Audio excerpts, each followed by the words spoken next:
11th Physics, Unit 5, Motion of System of Particles and Rigid Body.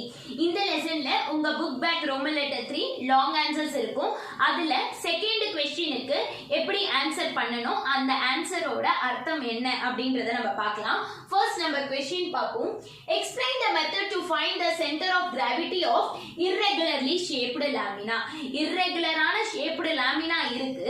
அதுல center of gravity-யை நான் கண்டுபிடிக்கணும்னா வெவ்வேறு மெத்தட்கள் எடுத்துட்டு போவேன். அந்த வெவ்வேறு மெத்தட்கள் என்னென்ன அப்படின்றத கேக்குறாங்க. ஓகே, சோ இந்த क्वेश्चनக்கு நம்ம என்னென்ன மெத்தட் எடுத்துட்டு போறாங்கன்றது தெரியறதுக்கு முன்னாடி ரொம்ப முக்கியமானது சென்டர் ஆஃப் கிராவிட்டினா என்ன அப்படின்றது தெரியணும். ஓகே, சென்டர் ஆஃப் கிராவிட்டினா என்னன்றது தெரிஞ்சுக்கிறதுக்கு முன்னாடி பேசிக்கான திங்ஸ் நம்ம தெரிஞ்சுக்கலாம். Rigid body and centre of mass. ஆப்வியஸா இது நீங்க ஸ்டார்டிங் ஃபர்ஸ்ட் பேஜ்லயே நீங்க படிச்சிருப்பீங்க. ரிஜிட் பாடின்றது எப்படி நம்ம சொல்லுவோம் அப்படின்னு பார்த்தனா, ஒரு பொருள் மேல எவ்வளவு ஃபோர்ஸ் அந்த பொருள்ல ஆக்ட் ஆனாலும் அந்த பொருளோட சைஸோ ஷேப்போ மாறாம அப்படியே இருக்கிறத தான் நம்ம ரிஜிட் பாடி அப்படின்னு சொல்லுவோம். ஓகேவா? இதுவே சென்டர் ஆஃப் மாஸ்ன்றதை என்னன்னு சொல்லுவோம்? இப்ப பொருளோட மொத்த மாஸையும் ஒரு சிங்கிள் பாயிண்ட்ல கான்சென்ட்ரேட் ஆகுற மாதிரி நம்ம அஸ்யூம் பண்ணி எடுத்துப்போம். அத சென்டர் ஆஃப் மாஸ் அப்படின்னு சொல்றோம். இப்ப இதுதான் என்னோட பொருள். இந்த பொருள்ல கிராவிடேஷனல் ஃபோர்ஸ் நிச்சயமா ஆக்ட் ஆகுது. அப்படி ஆக்ட் ஆனாலும் இந்த பொருளோட சைஸ் ஷேப் மாறுச்சா? மாறல. சோ இத நம்ம ரிஜிட் பாடி அப்படின்னு சொல்லிடலாம். Okay, regular rigid body, irregular rigid body சொல்றதுக்கு காரணம் என்னன்னா, ரெகுலர் அப்படின்னும் போது அதுக்குன்னு ஒரு ஷேப் இருக்கும், ஸ்கொயர், சர்க்கிள், சிலிண்டர். இர்ரெகுலர்னா கண்ணா பின்னான்னு இருக்கும், அதை நம்ம இர்ரெகுலர் சொல்லுவோம். ஓகே, இப்ப சென்டர் ஆஃப் மாஸ்ன்றது என்னன்னா, இங்க பாருங்க, இப்ப இந்த பொருளோட இப்ப மாஸ் நான் என்ன பண்ணுவேன் அப்படின்னா, ஏதாவது ஒரு சிங்கிள் பாயிண்ட்ல நம்ம எடுத்துப்போம். ஓகேவா? சோ ஆப்வியஸா இந்த பொருள் நிக்கிறதுக்கு சென்டர்ல இந்த கை கரெக்டா வச்சா மட்டும்தான் இந்த பொருள் பேலன்ஸ் ஆகி என் கையில நிக்கும். சோ நான் இந்த கார்னர்லயோ இல்ல இங்கேயோ வச்சா நிக்காது. அப்ப இந்த பொருளோட மொத்த மாசும் ஒரு சிங்கிள் பாயிண்ட்ல கான்சென்ட்ரேட் ஆகும். சோ இந்த சிங்கிள் பாயிண்ட்ல அது கான்சென்ட்ரேட் ஆகுறதுனாலதான் நம்ம கை மேல இந்த சாக் பீஸ வச்சாலும் அது நிக்குது. காரணம் அந்த பொருளோட மொத்த மாசும் அந்த சிங்கிள் பாயிண்ட்ல கான்சென்ட்ரேட் ஆகுது. அதை நம்ம சென்டர் ஆஃப் மாஸ் அப்படின்னு சொல்லுவோம். ஓகே, சென்டர் ஆஃப் கிராவிட்டின்றது என்னன்னா, ஆப்வியஸா சென்டர் ஆஃப் மாஸ் மாதிரியே தான். ஒரு சின்ன வித்தியாசம் என்னன்னா, மாஸுக்கும் வெயிட்டுக்கும் நம்ம வித்தியாசம் படிச்சிருப்போம் 10th-லயே. மாஸ்ன்றது உள்ள எவ்வளவு ஆட்டம்ஸ் அண்ட் மாலிக்யூல்ஸ் இருக்குது அப்படின்றத சொல்றது மாஸ். வெயிட்ன்றது நம்ம கிராவிடேஷனல் ஃபோர்ஸையும் சேர்த்து சொல்லக்கூடியது வெயிட் அப்படின்னுவோம். அதே தான் இந்த இடத்துலயே நம்ம அப்ளை பண்ண போறோம். சரியா? So centre of mass and centre of கிராவிட்டினா என்னன்னா, ஒரு ஆப்ஜெக்டோட மொத்த மாஸும் ஒரு சிங்கிள் பாயிண்ட்ல கான்சென்ட்ரேட் ஆகுறது centre of mass. Centre of கிராவிட்டின்னும் பொழுது என்னன்னா, இந்த பொருளை நிச்சயமா கிராவிடேஷனல் புல் தள்ளும். ஓகேவா? அந்த கிராவிடேஷனல் இங்க தள்ளுறதுக்கும் நீங்க இங்க புடிச்சிட்டு இருக்க ஒரு புடிக்கும் ஓகேவா கரெக்டா பேலன்ஸ் ஆகி நிக்கிறத சென்டர் ஆஃப் கிராவிட்டி அப்படின்னு சொல்லுவோம். ஓகேவா? So centre of mass COM, centre of gravity COG சொல்றோம். இப்போ உங்களுக்கு நான் எக்ஸாம்பிள் இங்க டயகிராம் போட்டு காமிக்கிறேன். இது ஆப்வியஸா உங்களுக்கு புரியும். இதுதான் எர்த். ஓகேவா? இப்போ நம்ம இங்க ஏதோ ஒரு பொருள் எடுத்திருக்கோம். சோ அந்த பொருளோட மொத்த மாஸ் எந்த பாயிண்ட்ல கான்சென்ட்ரேட் ஆகுதுன்னா சென்டர் பாயிண்ட்ல கான்சென்ட்ரேட் ஆகுது. அதுதான் centre of mass. Centre of கிராவிட்டியும் பாத்தீங்கன்னா நடுவுல தான். ஏன் நடுவுல அப்படின்னு பாத்தீங்கன்னா, என் பொருள் இங்க இருக்கு, இந்த பொருள் இங்க பேலன்ஸ் ஆகி நிக்குது. சோ இப்ப பாருங்க, என்னோட கிராவிடேஷனல் ஃபுல்லும் தள்ளுது. அந்த கிராவிடேஷனல் ஃபுல்லு தள்ளும் போது ஆப்வியஸா என் பொருள் கீழே விழணும். பட் கீழே விழாம ஒரு சிங்கிள் பாயிண்ட்ல என் பொருள் நிக்குது. அந்த பாயிண்ட தான் நம்ம என்ன சொல்றோம்னா சென்டர் ஆஃப் கிராவிட்டி அப்படின்னு சொல்றோம். கரெக்டா? சோ இது ரெண்டுமே இருக்கு. இது ரிஜிட் பாடி. ஓகேவா? இப்ப பாருங்க, சென்டர் ஆஃப் மாஸ் எல்லா இடத்துலயும் சேமா தான் இருக்கும். சென்டர்னா அப்படியே தான் இருக்கும். பட் உங்களோட சென்டர் ஆஃப் கிராவிட்டி எர்த் கிட்ட போக போக போக போக அது கொஞ்சம் முன்ன நவுந்து வந்துடும். அதுக்கு காரணம் சென்டர் ஆஃப் கிராவிட்டி கிராவிடேஷனல் ஃபோர்ஸை டிபெண்ட் பண்ணி இருக்கு. ஓகேவா? எர்த் கிராவிடேஷனல் ஃபோர்ஸ் மூலமா அந்த பொருளை அட்ராக்ட் பண்ணும் பொழுது அது கிட்ட வரும்பொழுது உங்களோட சென்டர் ஆஃப் கிராவிட்டியே என்ன ஆகும் அப்படின்னு பார்த்தேன்னா சென்டர்ல இருந்து நடுவுந்து கொஞ்சம் தள்ளி வந்துரும். ஓகேவா? சோ உங்க சென்டர் ஆஃப் மாஸ் அதே சென்டர்லயே தான் மெயின்டைன் ஆயிட்டே இருக்கு. பட் எர்த் கிட்ட பந்து வர வர வர வர சென்டர் ஆஃப் கிராவிட்டி நவுந்து வந்துகிட்டே இருக்கும். இதுக்கு காரணம் கிராவிடேஷனல் ஃபோர்ஸ வந்து டிபெண்ட் பண்றதுதான். ஓகேவா? சரி, இப்ப இததான் நம்ம சென்டர் ஆஃப் கிராவிட்டின்னு சொல்றோம். இப்போ ஒரு பொருளுக்கு எப்படி நம்ம சென்டர் ஆஃப் கிராவிட்டியை டிட்டர்மைன் பண்ணணும் அப்படின்றத பார்க்கலாம். இதுக்கு ரெண்டு மெத்தட் இருக்குமா. ஸோ நான் first method and second method அப்படின்னு போட்டிருக்கேன். நீங்க எக்ஸாம் பேப்பர்லயும் இப்படி போட்டு எழுதலாம்.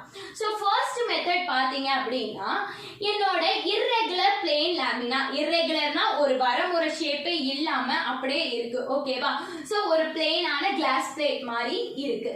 அதை நம்ம எடுத்துக்கிறோம். ஓகேவா? அந்த கிளாஸ் பிளேட்டை இப்ப என் கிளாஸ் பிளேட் இதுதானா, அத நான் வந்து என்ன பண்ண போறேன், பைவோட் மேல நிக்க வைக்க போறேன். பைவோட்ன்றது என்னது அப்படின்னா இப்படி இந்த முக்கோண ஷேப் வந்து ஒரு பொருளை பேலன்ஸ் பண்ணி நிக்க வைக்கிறத நம்ம பைவோட் அப்படின்னு சொல்லுவோம். சோ நானு என்னோட கிளாஸ் பிளேட்டை என்னோட பைவோட் மேல இப்படி நிக்க வச்சாச்சு. இங்க பாருங்க இந்த மாதிரி நிக்குது. ஓகேவா? Okay. So the lamina remains horizontal when pivoted at a point.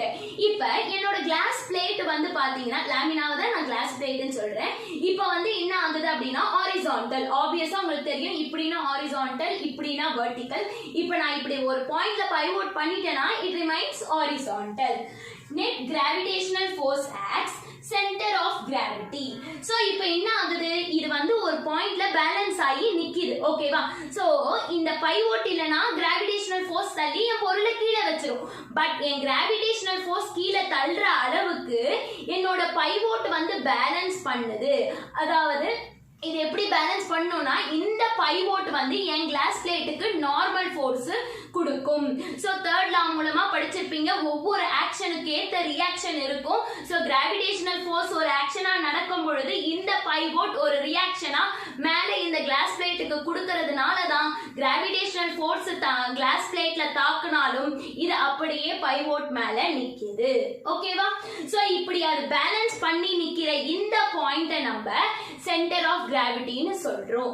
ஏன் அது சென்டர்ல தான் இருக்கணுமா, இங்க இருக்க கூடாதா? நிச்சயமா நீங்க இப்படி இந்த கிளாஸ் பிளேட்டோட கார்னர்ல வைக்கிறீங்கன்னா உங்களோட கிராவிடேஷனல் ஃபோர்ஸ் தாக்கத்தோடனால இந்த பக்கம் ஜாஸ்தி தாக்கும். பேலன்ஸ் பண்றது இங்க மட்டும் தான், இப்படி வளைஞ்சு விழுந்துரும். சோ ஒரு சென்டர் பாயிண்ட்னால தான் ரெண்டுத்துக்கும் பேலன்ஸ் ஆகி நிக்கும். அதனால தான் இத நம்ம சென்டர் ஆஃப் கிராவிட்டி அப்படின்னு சொல்றோம். சோ கிராவிடேஷனல் ஃபோர்ஸையும் தாக்கிக்கிட்டு அது வந்து பேலன்ஸ் ஆகி நிக்கிற ஒரு பாயிண்ட நம்ம சென்டர் ஆஃப் கிராவிட்டி அப்படின்னு சொல்றோம். The weight is compensated by the normal reaction force exerted by the pivot. So இங்க பாருங்க நான் உங்களுக்கு காமிச்சிருக்கேன். சோ எப்படி இந்த கிளாஸ் பிளேட்டோட weight வந்து காம்பன்சேட் ஆயிருக்குன்னா இது நார்மல் ஃபோர்ஸை வந்து என்ன பண்ணுது, ரியாக்ஷனா மேல கொடுக்குது. அதனால தான் இது வந்து இப்படி நிக்குது. இங்க பாருங்க, இதுதான் என்னோட கிளாஸ் பிளேட்னா கிராவிடேஷனல் ஃபோர்ஸ் கீழே தள்ளுது. கிராவிடேஷனல் ஃபோர்ஸோட என்னது, mg ன்னு சொல்லுவோம். அதே மாதிரி அதுக்கு ஏத்த மாதிரி பைவோட்ல நிக்க வைக்கிறதுனால அது நார்மல் ஃபோர்ஸை இப்படி கொடுக்கும். ஓகேவா? So weight is equal to mg நம்ம சொல்லுவோம். அதனால இந்த கிராவிடேஷனல் ஃபோர்ஸ் mg நான் வெயிட்னு சொல்லலாம். ஓகேவா? ஓகே. இப்போ என்ன ஆகுது, ஸ்டாட்டிக் ஈக்விலிபிரியம். சரிமா, இங்க பாருங்க என்னோட பைவோட் மேல கிளாஸ் பிளேட் நிக்குது. இப்போ என்ன ஆகுது, பேலன்ஸ் ஆகி நிக்கிறதுனால இந்த கிளாஸ் பிளேட் மூவ் ஆகல. மூவ் ஆகாம இருக்குன்னா அதை நம்ம என்ன சொல்லுவோம், ஸ்டாட்டிக் ஈக்விலிபிரியம் அப்படின்னு சொல்லுவோம். சரி, இப்போ இது எந்த ஒரு மூமெண்ட்டும் இல்லாம நிக்குதுமா, அப்ப நம்ம டார்க் இஸ் ஈக்குவல் டு 0ன்னு போடலாமா? டார்க்ன்றது 10thலயே படிச்சிருப்பீங்க. என்னது, ஒரு ரொட்டேட்டிங், அதாவது ஒரு பொருளை இந்த இடத்துல இருந்து இந்த இடத்துக்கு மூவ் பண்றதுக்கு நம்ம அப்ளை பண்ணக்கூடிய ஃபோர்ஸை டார்க் ஃபோர்ஸ் அப்படின்னு சொல்லுவோம். ஓகேவா? சோ ரொட்டேட் பண்றதுக்கோ ஒரு பொருளை ட்விஸ்ட் பண்றதுக்கோ, ட்விஸ்ட்னா இப்படி திருப்புறதுக்கோ நம்ம வந்து டார்க் அப்படின்ற ஒரு ஃபோர்ஸை எடுத்துப்போம்.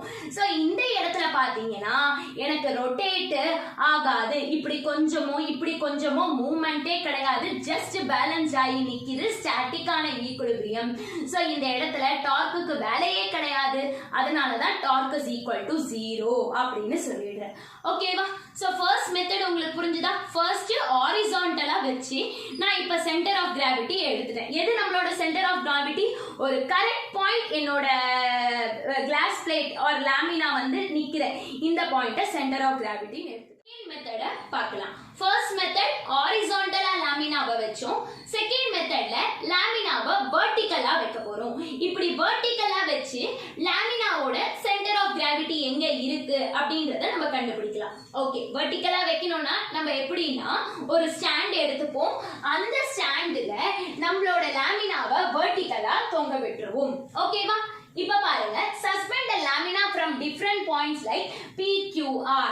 இப்ப லாமினால நீங்க என்ன பண்ண போறீங்க அப்படின்னா P, Q, R அப்படினிட்டு மார்க் பண்ணி அத வந்து அட்டாச் பண்ணிடுவீங்க. ஓகேவா? அந்த ஸ்டாண்டோட அட்டாச் பண்ணிடுவீங்க நீங்க. Thus the lamina remains vertical. So இப்போ என்ன ஆகுது உங்களுக்கு? இப்படி அட்டாச் பண்ணிட்ட உடனே லாமினா வெர்டிகலா இருக்கு. Reaction force acting at the point of suspension. அதாவது நான் அந்த லாமினாவை எடுத்துட்டு போய் அட்டாச் பண்றேன்னா அது ஒரு ஆக்ஷன். ஆக்ஷனுக்கு ஏத்த ரியாக்ஷன் ஃபோர்ஸ் நிச்சயமா நம்மளுக்கு அந்த இடத்துல வரும். சரியா? சோ நான் சஸ்பெண்ட் பண்ணும் பொழுது ஒரு ரியாக்ஷன் ஃபோர்ஸ் வந்து எனக்கு வரும்.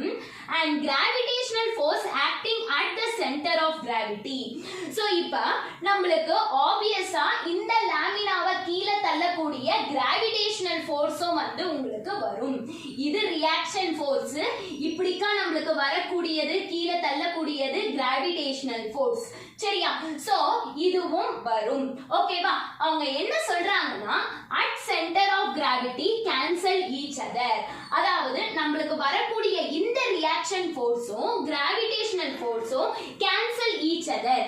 அதாவது ஆக்ஷனுக்கு ஏத்த ரியாக்ஷன் வந்து இங்க நடந்ததுனால எனக்கு ரியாக்ஷன் ஃபோர்ஸ் இங்க கிடைச்சாச்சு, கிராவிடேஷனல் ஃபோர்ஸ் இந்த பக்கம் வந்தாச்சு. அப்ப நம்மளோட லாமினா என்ன ஆகுது அப்படின்னு பாத்தீங்கன்னா பேலன்ஸ்டா நின்னுடும். ஓகேவா? சோ எந்த ஒரு மூமெண்ட்டும் இருக்காது. Okay, so static equilibrium. இங்க பாருங்க, என் லாமினா வந்து இங்க இது வந்து ரியாக்ஷன் ஃபோர்ஸ், இது வந்து கிராவிடேஷனல் ஃபோர்ஸ். அப்ப என் லாமினா அப்படியே நிக்குது. ஓகேவா? சோ அது நிக்கிறதுக்கு காரணம் என்ன அப்படின்னா என்னோட ரியாக்ஷன் ஃபோர்ஸும் கிராவிடேஷனல் ஃபோர்ஸும் கேன்சல் ஈச் அதர். ஓகேவா? மேலையும் கீழையும் ஈக்குவலா இருக்கு, ஆப்போசிட் டைரக்ஷன்ல இருக்குன்றதுனால கேன்சல் ஆயிடும். இது மேல வந்து எனக்கு ரியாக்ஷன் ஃபோர்ஸ் 8னா கீழே கிராவிடேஷனல் ஃபோர்ஸ் -8 இருக்கும். அப்ப 8 - 8 0. அதனால தான் இங்க கேன்சல் ஈச் அதர்னு சொல்றாங்க. அப்ப ஃபோர்ஸ் வெளிய வரக்கூடியது ஈக்குவல் பட் ஆப்போசிட்டான டைரக்ஷன்ற காரணத்தால they cancel each other. அப்ப அவங்க ஃபோர்ஸ் கேன்சல் ஈச் அதர்னா அந்த லாமினா என்ன ஆயிடும்? அப்படியே ஸ்டாண்டர்டா நின்னுடும். இப்படி நிக்கிறத நம்ம என்ன சொல்லுவோம்னா ஸ்டாட்டிக் ஈக்குலிபிரியம் அப்படின்னு சொல்லுவோம். கரெக்ட்டா? சோ ஏதாவது ஒரு ட்விஸ்டிங்கோ ஒரு மூமெண்டோ இருந்தாதான் டார்க்ன்றது ப்ரொடியூஸ் ஆகும். சோ இந்த இடத்துல எந்த ஒரு மூமெண்ட் எதுவுமே கிடையாது. I am naming this as torque is equal to 0. ஓகேவா? புரிஞ்சுச்சா? சோ இப்போ இதுல எப்படி சென்டர் ஆஃப் கிராவிட்டியை கண்டுபிடிச்சோன்ற ஒரு क्वेश्चन வரும். சோ நம்ம இங்க போட்டுறோம். கரெக்ட்டா? Reaction force, gravitational force. ஓகேவா? இந்த லைனுக்கு நடுவுல இருக்குறத தான் நம்ம சென்டர் ஆஃப் கிராவிட்டி அப்படினு எடுத்துப்போம். அப்ப P P' Pன்றது உங்களோட reaction force, P' gravitational force. So இது வந்து என்ன ஆகுது? இதோட சென்டர் பாயிண்ட் சென்டர் ஆஃப் கிராவிட்டின்னு எடுத்துக்கிறோம். புரிஞ்சுச்சா? சோ இதுதான் 2 மெத்தட்ஸ் irregular shaped லாமினாக்கு சென்டர் ஆஃப் கிராவிட்டியை கண்டுபிடிக்கிறதுக்கு.